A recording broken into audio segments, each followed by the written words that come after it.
এই যে বুলেট পাওয়া গেছে একটা। বুলেট একটু দেখেন রাইফেলের বুলেট ভিডিও দোকানে পরে হারাইলে কিন্তু না হারাইতো না, এটা আমি পকেটে লইলাম। এটা হারাইবো না। 100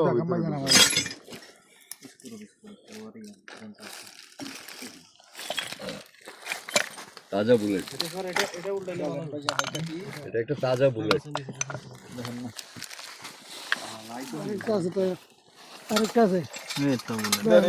আরেকটা পাওয়া গেছে। এইগুলো এই বুলেট তো এখানে বানায় না, এগুলো বাহির থেকে